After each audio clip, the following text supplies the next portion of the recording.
Yeah, the story of Transcom and the story of the last 12 months or so, it's been quite a 51 or 52 weeks for, I think, many of us that are based here in the Philippines. I'll have to say, if I go back to March, the weekend of March 14 and 15 of last year, I didn't really expect all the things that happened to happen. I don't think anybody really could have planned in any great detail for what was likely to occur.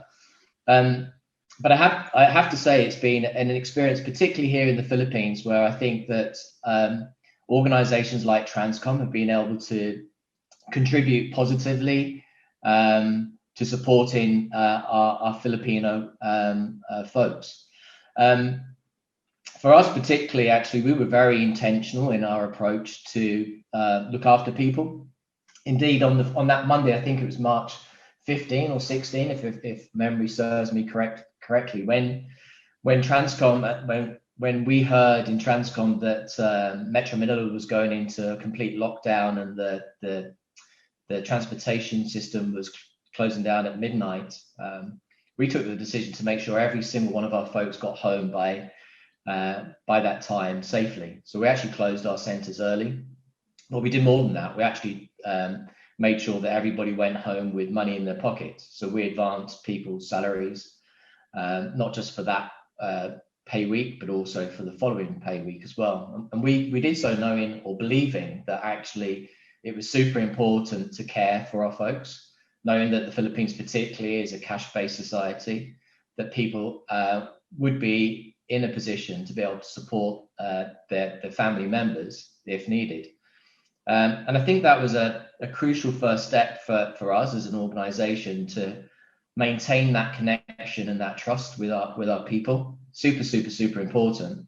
And over the subsequent weeks and months, as we learned more about the lockdowns and understood more about what that meant for BPOs in particular, we were then able to adjust and continue to support both our clients from all over the globe and our people. But by placing our people at the heart of our strategy, I think what that served to prove was the integrity of our organization and the importance that our people play in our performance as a business.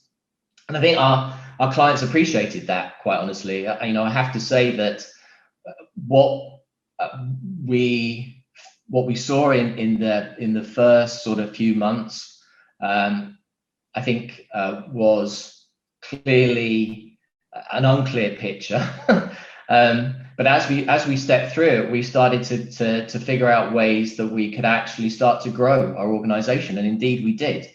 In fact, as a region in 2020, we beat our top line revenue numbers by close to 20% and our bottom line EBITDA by more than that in terms of percentage terms. And consider that in the midst of a global pandemic, consider that in the midst of really quite stern lockdown conditions.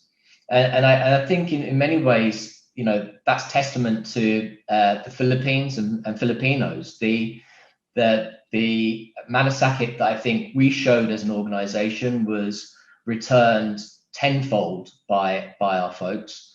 And the flexibility and, dare I say it, the bravery that our employees, our team members displayed was second to none.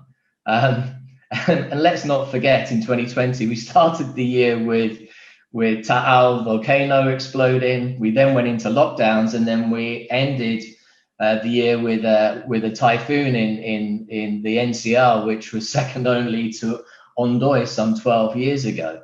And through that, we still managed to maintain our business, to grow our business, and to retain the talent that we have here in the Philippines. So just a tremendous year in many ways for Transcom. And I think, a pivotal moment for the BPO industry in this part of the world.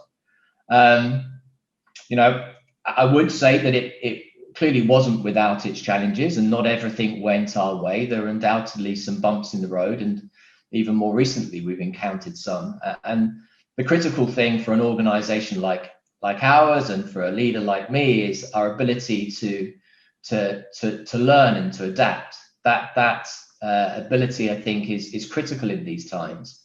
The lockdowns and the support that we provided for our folks was expensive. I mean, I think we spent well in excess of $7-8 million US dollars in supporting folks in the Philippines. You know, whether that's the network of shuttle vans that we had to put in place, the hotel accommodation that we house folks in, whether it was the extra allowances, the hazard pay that we provided, you name it, all of that has come at an expense. And even now, we test our folks with antigen tests every 14 days. We're still running many of the sort of point-to-point shuttles, as we struggle with some of the transportation issues here, and so that cost continues. And I think this is the important point for me and for Transcom and our industry, is that, you know, the Philippines is still a country and a destination where our clients want to invest, and that's something that we're continuing to see. What's probably true today, though, is that where we saw historically this sort of approach around mega sites in very specific locations, we are without a doubt seeing the pivot to work at home being one which is sustainable for the long term. Thankfully, with the investments in the telco network here in the Philippines, we're starting to see much better sustainable broadband at home, which will obviously help facilitate this further.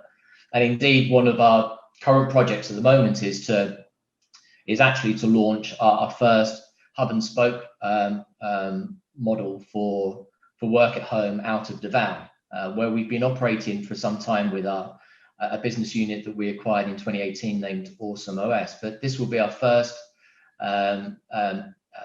physical launch of work at home in a new geo within the Philippines, and that we see sort of being our template for future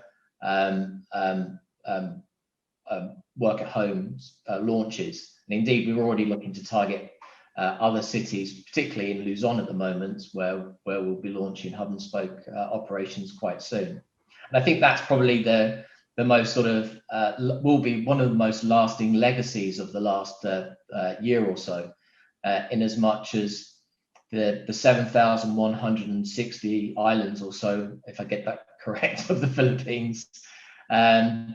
I think historically BPOs have sort of congregated around both the tier 1 and tier 2, possibly tier 3 cities. Work at home gives us really an opportunity to tap into the talents in all parts of the archipelago, provided obviously that we've got the technology and the infrastructure to support that. But I think the ability to have a truly distributed workforce within the Philippines is something we're super excited about, and something that we're really looking forward to as we pivot through 21 into 2022. But thank you, Richard. Thank you, team. Thank you for having us here. I'm very grateful for this opportunity to discuss these topics and share some of our experiences in Transcom in the last year or so. Thank you.